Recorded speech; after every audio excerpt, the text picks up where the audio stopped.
भगवान भोलेनाथ कैलाश शिखर पर विराजमान, बहुत सारे सिद्ध संत ज्ञानी ध्यानी ऋषि मुनि तपस्वी लोग उनके आसपास बैठे हुए। माता पार्वती ने उस समय एक प्रश्न किया। स्कंद पुराण में गुरु गीता का वर्णन है, जिसमें कहा गया गुह्यात गुह्यतरा विद्या गुरु गीता विशेषतः ब्रूहि न सूत कृपया शृणुमस त्वत्प्रसादतः। ऋषि मुनियों ने इकट्ठे होकर सूत जी से ये प्रार्थना की कि गुरु गीता के विषय में आप हमको बताइए। तो सूत महाराज ने उस समय उन ऋषियों को कहा, कैलाश शिखरे रम्य भक्ति संधान नायकम प्रणम्य पार्वती भक्त्या शंकरम पर्य पृच्छत। कैलाश शिखर पर भगवान भूत भावन चंद्रशेखर चंद्रमौली विराजमान थे, देवादिदेव महादेव। तो महादेव के साथ महादेवी भी थी, भगवान बैठे हैं तो भवानी भी साथ। तो उन्होंने भगवान शंकर से प्रश्न किया। प्रश्न करने से पहले नियम है प्रणाम और श्रद्धा की अभिव्यक्ति हो। उन्होंने नमो देव देवेश परात्पर जगत गुरो हो सदा शिव महादेव गुरु दीक्षाम प्रदेहि में। ये भोलेनाथ, सब आपकी लीला गाते हैं, आपकी प्रशंसा करते हैं, आपका गुणगान करते हैं, आपकी स्तुति करते हैं। सब देव लोग भी आपकी स्तुति करते हैं। मैं आपको प्रणाम करते हुए गुरु दीक्षा और गुरु ज्ञान के संबंध में जानना चाहती हूँ। भगवान भोलेनाथ ने कहा, मम रूपासी देवित्वम त्वत्प्रीत्यम वदाम्यहम लोकोपकार कह प्रश्नो न केनापि कृतः पुराण। तुम मेरा ही स्वरूप हो। संसार के कल्याण के लिए तुमने ये कामना की है, पूछना चाहा है दीक्षा के बारे में, गुरु के संबंध में। तो मैं तुम्हें बताता हूं। थोड़ा सा इस बात को जरूर आप लोग जान लेंगे कि वेद व्यास ऋषि ने पुराणों की रचना की और कुछ पुराण अन्य देव जी के भी हैं, अन्य आचार्यों के द्वारा भी लिखित हैं। लेकिन उनमें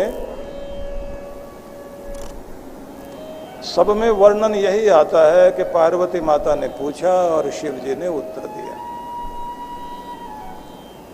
मतलब यह है कि वेद व्यास ने अगर रचना की है तो उस रचना को शिवजी ने सुनाया और पार्वती माता ने प्रश्न किए। ज्यादातर जितने भी पुराणों की कथा होती है आप इसी तरह से सुनते हैं कि शिवजी बोल रहे हैं और पार्वती माता पूछ रही हैं, प्रश्न कर रही है। अब यहाँ बड़ी महत्वपूर्ण बात है कि पूछने वाला कौन? जो अपने पति को बहुत प्यार करती है, प्रेम की देवी अपने प्रियतम से प्रश्न करती है। और ये याद रखिए, प्रश्न करने वाला अति प्रेममय होकर प्रश्न करे। एक स्थान पर शिव सूत्र में आता है कि भगवान शिव ने पार्वती से कहा कि देवी, जीवन ऐसे जियो जैसे सिर है ही नहीं, बस हृदय है। संबंधों में ये जरूरी है और अपने मूल रूप में जुड़ने के लिए भी जरूरी है। हेडलेस हो जाओ, बहुत तर्क वितर्क, किसी को जज करना, किसी की कमियां निकालना, ये अच्छा वो बुरा, सबसे पृथक होकर हृदय के तल पर आ जाओ। और इस संसार में जितना भी प्रेम है, जो संसार का आकर्षण बना हुआ है, जिससे दुनिया चलती है, उस प्रेम को अनुभव करो। वो एक चुंबक है, वो टूटना नहीं चाहिए। ये मैग्नेट अगर खत्म हो गया, ये चुंबक अगर खत्म हो गया, तो रिश्ते भी खत्म हो जाएंगे, दुनिया भी टूट जाएगी। ये चुंबक जब खत्म होता है, ये प्रेम जब खत्म होता है, तो व्यक्ति को बैर, विरोध, किसी को नीचा दिखाना, शत्रुता पालना, ईर्ष्या में बंधे रहना, ये सब चीजें शुरू हो जाती हैं। यही है संसार। जब मन नहीं रहे तब दुनिया नहीं होती तुम्हारे भीतर। तुम्हारा मन जब तक विचारों में बंधा हुआ है, तब तक तुम संसार में हो। मन के विचार शांत हो गए, प्रेम पूर्ण हो गए, शांत हो गए, बस वहां से एक और दुनिया शुरू होती है। वो शांति की दुनिया है, प्रेम की दुनिया, आनंद की दुनिया।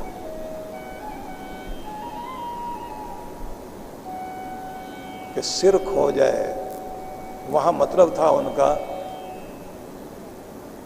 नो माइंड वाली स्थिति में आ जाए। मन नहीं है, मस्तिष्क भी नहीं, हेडलेस हो जाना, सिर भी नहीं, केवल हार्ट, केवल हृदय। और बड़े प्यारे सूत्र हैं, शिव सूत्र अगर आप पढ़ें तो बहुत अद्भुत है। छोटे छोटे शब्दों में बहुत बड़ी बड़ी चीजें कही। लेकिन यहां मैं आपको सुनाने लगा हूं। भगवान कहते हैं, दुर्लभम त्रिषु लोकेषु तद शृणस्व वदाम्यहम गुरुम बिना ब्रह्म नान्यत सत्यम सत्यम वरानने। उन्होंने कहा कि तीनों लोकों में ये ज्ञान अत्यंत दुर्लभ है, और तुमने भी मनुष्यों के कल्याण के लिए अपने अंदर ममता प्रेम लेकर प्रश्न पूछा। ये बहुत अच्छा किया। गुरुम बिना ब्रह्म नान्यत, गुरु के बिना ब्रह्म नहीं, मतलब ब्रह्म की, भगवान की प्राप्ति के लिए गुरु तो चाहिए। अब यहां एक बात और ध्यान रख लीजिए, गुरु को पकड़ के नहीं बैठना। गुरु द्वार है, दीवार नहीं। गुरु के द्वारा दिया गया निर्देश, उसको पकड़ना है। गुरु के द्वारा दिया गया नियम पकड़ना है। गुरु के द्वारा दी गई व्यवस्था को पकड़ना है। गुरु का लॉकेट गले में आ गया, इतने से काम नहीं चलेगा। गुरु को मान लिया, इतने से काम नहीं चलेगा। जो गुरु ने आपको बताया है, गुरु को माने, लेकिन गुरु की भी मानना पड़ेगा। गुरु की बात को मानने के लिए आपको जरूरी है कि गुरु के वचन को सुनना भी है, मनन भी करना है। भगवान तो आगे कहते हैं, यज्ञो व्रतम तपोदानम जपस्तीर्थम तसेवच गुरु तत्वम विज्ञाय मूढ़स्ते चरते जना। गुरु तत्वम अविज्ञाय, गुरु तत्व नहीं जाना हो तो व्यक्ति मूढ़ की तरह दुनिया में विचरण करता है। अब शिव जी कह रहे हैं इतनी बड़ी बात, मतलब क्या है इसका? भाव ये है कि गुरु के बिना व्यक्ति यज्ञ तप व्रत दान जप तीर्थ आदि करता हो तो बात बनती नहीं है, गुरु चाहिए। गुरु चाहिए से मतलब गुरु जो विधि दे। कबीर ने कहा ना, गुरु बिन माला फेरता गुरु बिन करता दान, कहे कबीर निष्फल गया बोले वेद पुराण। अब तीर्थ की बात करते हैं। मान लीजिए आप गंगा में गए, डुबकी लगाई, स्नान किया और आ गए, तो क्या बात बनी? पंडित भी कोई मिल गए, उन्होंने भी कुछ पाठ किया, तिलक विलक लगा दिया आपको।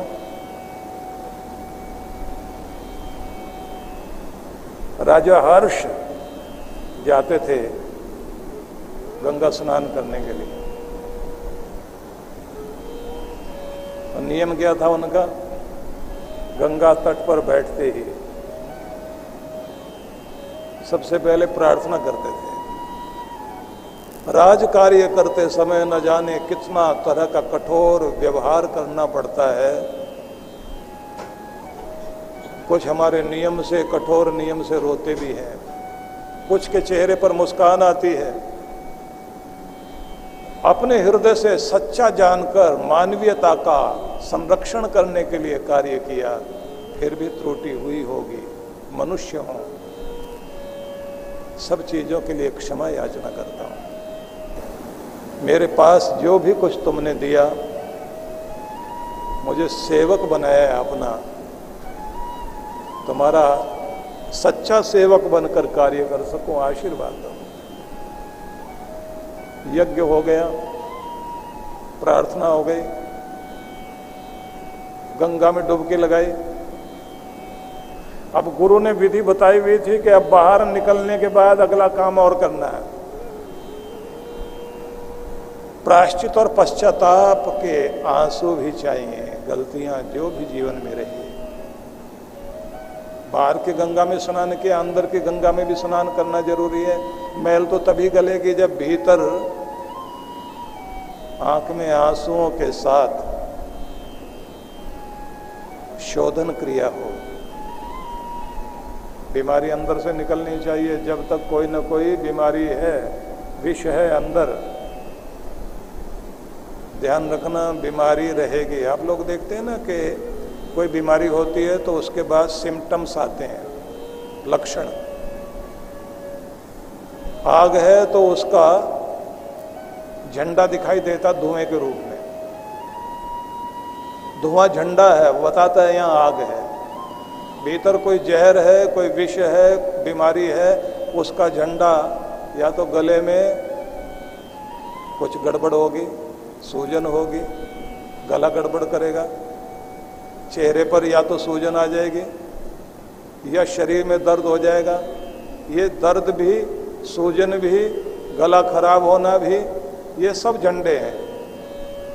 ये बीमारी नहीं है, ये सिम्टम्स है। बुखार आ जाना, ये भी सिम्टम है, ये भी लक्षण है, ये झंडा है। बीमारी अंदर है।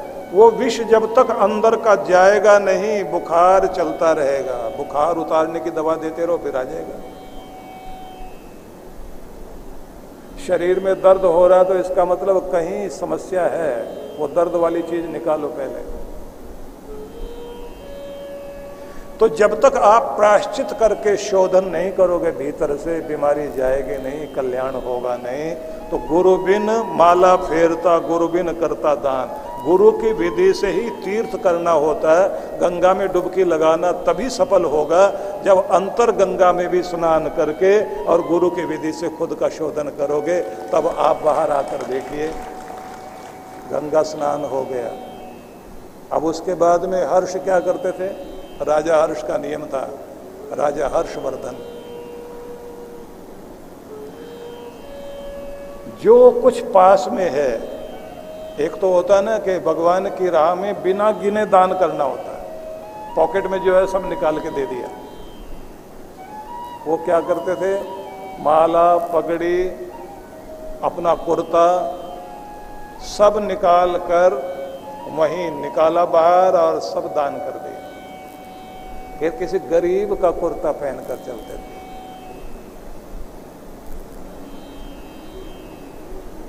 और इतने निर्मोही होकर, सरल सामान्य होकर कि जब जाए तो लोग कहते थे राजा हाथी पर नहीं बैठा, लोगों के दिलों में बैठा हुआ है, और इसका स्थान केवल यहाँ के सिंहासन पर नहीं है, इसका स्थान तो स्वर्ग के सिंहासन पर भी है, क्योंकि ये गुरु वाला है, गुरु की विधि से चलता है। जिनको मानते हो बहुत श्रद्धा से मानना।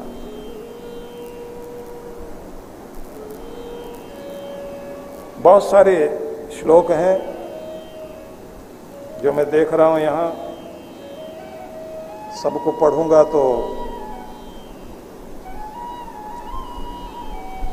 बहुत सारी महिमा कही। भगवान ने ये कहा कि गुरु के बिना बात नहीं बनेगी। फिर पार्वती माता से उन्होंने ये कहा कि अब तुम पूछते हो कि वो क्या होता है गुरु, तो भगवान आगे कहते हैं ब्रह्मानंदम परम सुखदम केवलम ज्ञान मूर्तिम द्वंद्वातीतम गगन सदृशम तत्वमस्यादि लक्ष्यम एकम नित्यम विमलम अचलम सर्वधि साक्षिभूतम भावातीतम त्रिगुण रहितम सद्गुरुम तम नमामि। ब्रह्मानंदम, ब्रह्म के आनंद में लीन होना जानता हो और लीन कराना भी जानता हो। खुद भी आनंद ले, खुद भी भगवान का ध्यान करे और ध्यान कराए। परम सुखदम, परम सुख की अनुभूति करे, लेकिन अनुभूति कराए भी सही। केवलम ज्ञान मूर्ति, उनका स्वरूप कुछ और नहीं हो, साक्षात ज्ञान की मूर्ति है। द्वंद्वातीतम गगन सदृशम, द्वंद्वातीत है, मतलब ये दुनिया द्वंद्वों की दुनिया है। यहां दो चीजें हैं एक दूसरे के विपरीत। सुख है तो दुख भी है, हानि है तो लाभ भी है। लाभ हानि, संयोग वियोग, उन्नति अवनति, सुख दुख, गर्मी सर्दी, आना जाना, संयोग वियोग, लेना देना, पाना खोना, मतलब दो दो चीजें, दो पार्टन के बीच में बाकी बचा न कोय, या साबुत बचा न कोय, कबीर जिसको कहते हैं कि दो पार्ट हैं। कहना चाहिए कि जीवन की नदी के दो किनारे हैं। जीवन क्या है? निर्जर है। मस्ती ही इसका पानी है। सुख दुख के दो किनारों में चल रहा मनमानी है। दो किनारों के बीच जिंदगी बह रही है, एक सुख का किनारा, एक दुख का किनारा। कभी सुख की तरफ पानी बहने लग जाता, कभी दुख की तरफ। और महाभाष्य करते हुए व्यास भाष्य पढ़े आप योग दर्शन का, तो जहां भगवान पतंजलि ऋषि के सूत्रों की व्याख्या करते हुए उन्होंने ये कहा कि चित्त में हर्ष और शोक की लहर हर पल चलती है। मतलब ये जो आपका चित्त है ये सरोवर की तरह है, इसमें दो लहरें, एक उठी उसके बाद दूसरी आ जाती है, एक खुशी की एक गमी की, एक अच्छा अनुकूलता की फिर प्रतिकूलता की। अभी अभी सब अच्छा लग रहा था, फिर बुरा लगने लग जाएगा। 3 रसगुल्ले तक तो अच्छा था, चौथा थोड़ा सा नहीं, इससे ज़्यादा नहीं खाएंगे, 5वां नहीं बिल्कुल नहीं खाना। और कोई जबरदस्ती, जैसे शादी के समय में दूल्हे के साली से लेकर और जितनी भी बैठी हुई होती हैं सब जीजा जी लड्डू तो खाना ही पड़ेगा, एक मेरी तरफ से, एक उनकी तरफ से, एक इनकी तरफ से। अब 2 और 3 तक तो ठीक, 4, 5 में लगता है कि वही चीज जो अनुकूल थी अब प्रतिकूल हो गई। तो इसलिए कहा एक रजत रेखा है, सिल्वर लाइन बीच में है सुख दुख के। कहाँ तक सुख है, कहाँ से दुख शुरू हो जाएगा, ये द्वंद्वों का संसार है। और कहा कि गुरु वो है जो द्वंद्वों के परे होकर जिए, सुख दुख के बीच में रहे, लेकिन अपने आप को संतुलित करता रहे और शिष्य को भी उसी तरफ लेकर के जाए कि ये तो रहेगा, गर्मी सर्दी तो रहेगा, ये मौसम तो रहेंगे अच्छे और बुरे, ना टूट जाना ना घबरा जाना। अगला शब्द फिर भगवान कहते हैं गगन सदृशम। यह शब्द बड़ा अद्भुत है, दो अर्थ ले लीजिए। एक अर्थ तो ये होगा कि गुरु सत्ता शरीर के रूप में मत मानना, भाव तरंगों के माध्यम से शिष्य कहीं भी बैठा हुआ हो, गुरु उसके हृदय तक और उसकी आत्मा तक अपनी तरंगे भेजता रहता है, इसलिए दूरी भी दूरी नहीं होती। जैसे आसमान सब जगह है, ऐसे गुरु का भी प्रभाव श्रद्धावान शिष्य के साथ में लगातार बना रहता, वहां स्थान की दूरी से कोई मतलब नहीं होता। लेकिन एक शब्द और है गगन सदृशम, दूसरा अर्थ इसका और है कि आकाश की तरह निर्लेप है। बड़ा मजे का शब्द है ये भी। अब शब्द में अगर डूब गए तो फिर आगे की चीजें रह जाएंगी। जल्दी से इस पर विचार करते हैं। आपने फिल्म का पर्दा देखा है,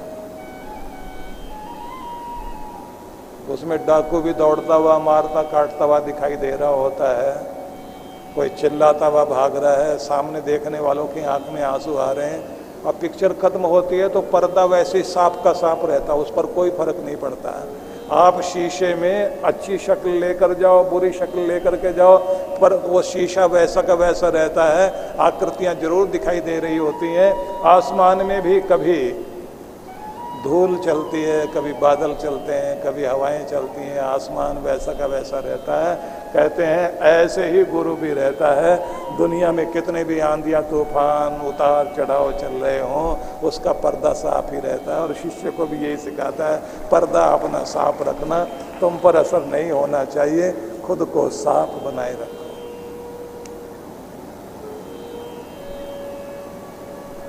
अद्भुत शब्द है तत्वमस्यादि लक्ष्यम। तत्वमसी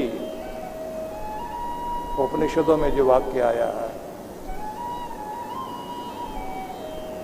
कि तुम भगवत्ता को धारण कर सको। भगएव भगवानस्तु वयम भगवन्तस्याम। ऐश्वर्य का स्वामी है भगवान, उसकी वंदना करते करते खुदा की है इबादत ये कि खुदा सा हो जाऊं, मुझ में भी वो रंग आ जाए, मेरे भगवान का की दिव्यता मुझ में भी बहने लग जाए। हम लोग जब साधना के लिए बुलाते हैं तो एक प्रार्थना कराया करते हैं,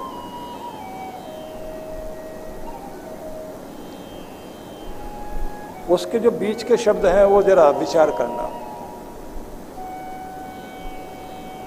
कि मैं अपनी पहचान खो बैठा हूं, मुझे मेरी याद दिलाओ, मुझसे अपना गहरा रिश्ता बनाओ भगवान, जिससे मैं और तुम एक हो जाएं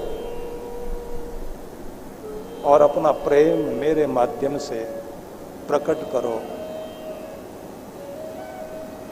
मैं जिस भी प्रकार से संसार को और संबंधों को स्पर्श करता हूं, चाहे वाणी से, व्यवहार से, लेन देन से, उसमें तुम प्रकट हो जाना भगवान।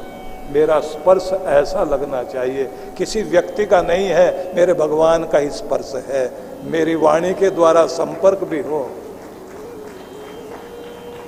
तो ये मेरी वाणी ना बने, ये तेरी वाणी बन जाए। मुझसे होकर तुम्हारा प्यार दुनिया तक पहुंचे,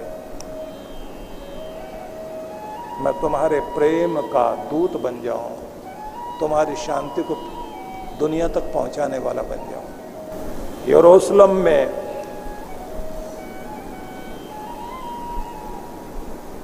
जोसेफ मार्क अपने छोटे से बेटे मार्कसन को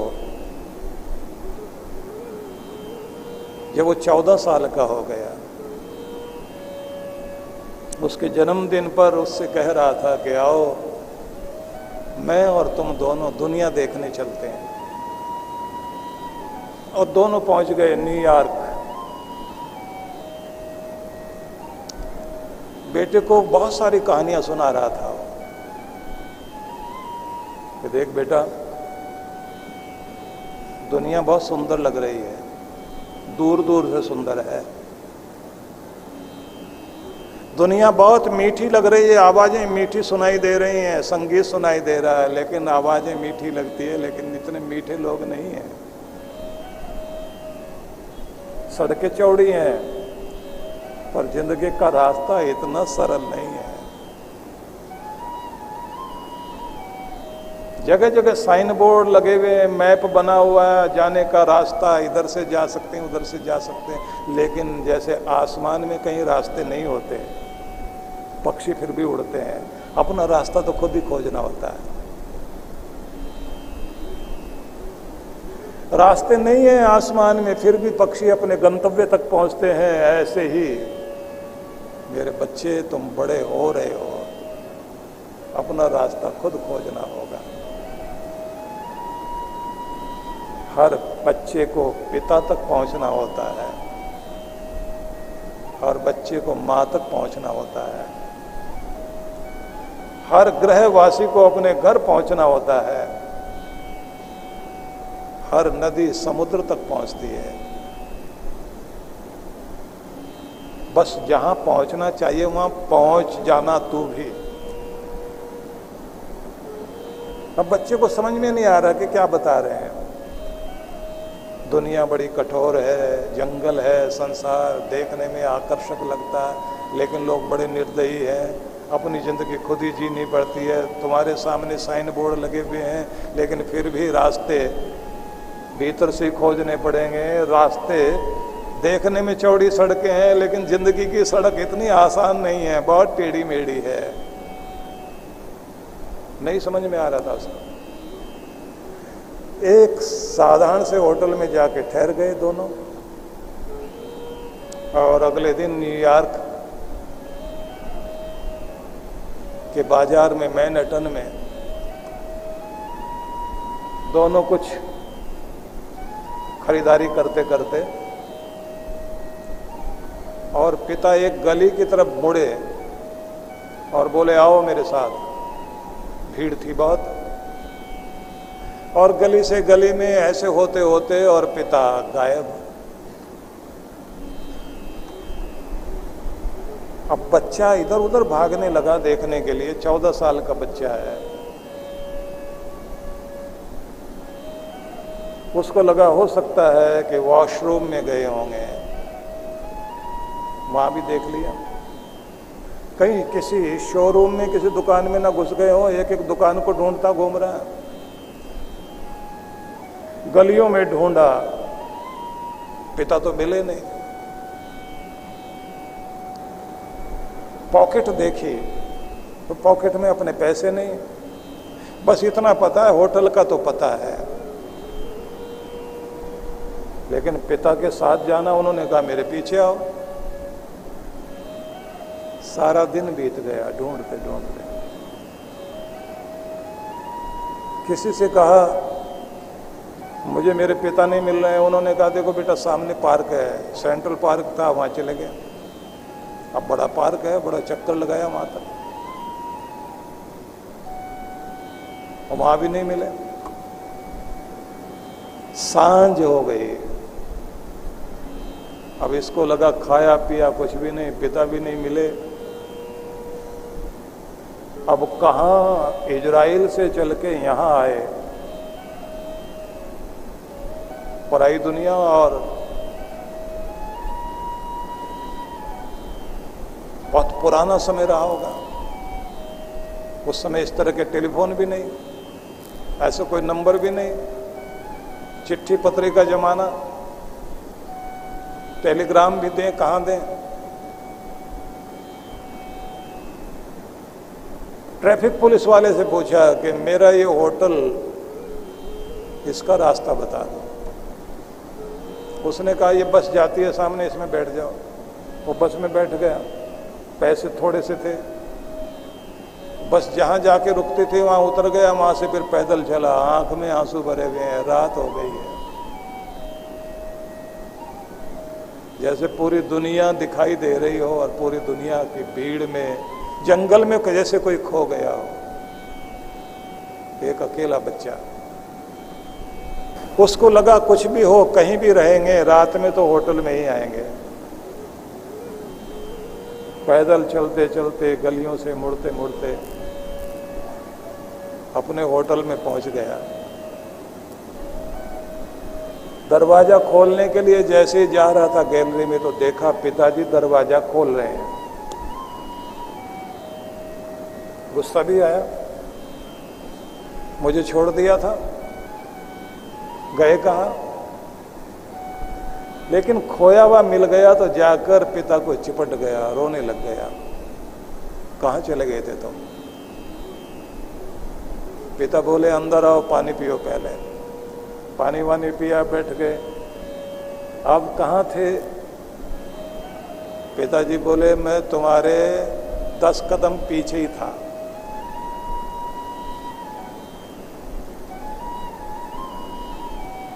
तुमको मैं देख रहा था लेकिन तुम मुझे नहीं देख पा रहे थे। और सारा दिन मैं तुम्हें देख रहा था। परीक्षा में तो सफल हो गए। और जैसे मैंने तुम्हें पहले कहा था कि अपना रास्ता खुद ढूंढना है, ये महिला जो बार बार घूम रही है, कभी कहीं आके बैठती है, इनको जरा पीछे बैठाइए, किसी के भी साथ आके बैठ रही है।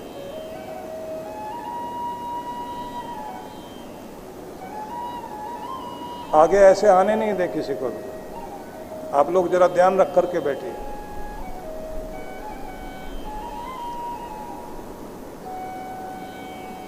तो पिता ने कहा कि बेटा, तुमने देख लिया कि दुनिया बड़ी निर्दयी कठोर है, इसका सामना तो खुद ही करना, अपना रास्ता खुद ढूंढना है। सड़कें चौड़ी हैं, आसान दिखाई देती है, लेकिन जिंदगी की सड़क आसान नहीं है। अपनी पहचान भी खुद बनानी पड़ेगी, अपना सब कुछ खुद करना है। तुम्हारी हिम्मत, तुम्हारा हौसला मैंने देखा तो टूटा नहीं, कमजोर नहीं पड़ा, मुझे अच्छा लगा। और आज की घटना को तू भी याद रखना, मैं भी याद रखूंगा। बरसों बीत गए, 30 साल। 14 साल का बच्चा 44 का हो गया और 40 साल वाला पिता 70 का हो गया।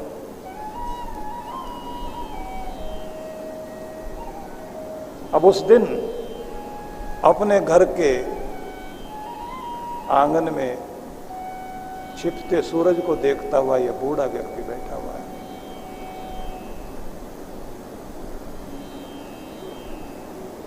पत्नी नहीं रही, बेटा जॉब करने कहीं दूसरे शहर में अपने परिवार के साथ व्यस्त, ये अकेला बैठा है। अब बात करने लगा भगवान, ये सूरज छिप रहा है। एक दिन ढल गया, जिंदगी का भी सूरज छिपने को है।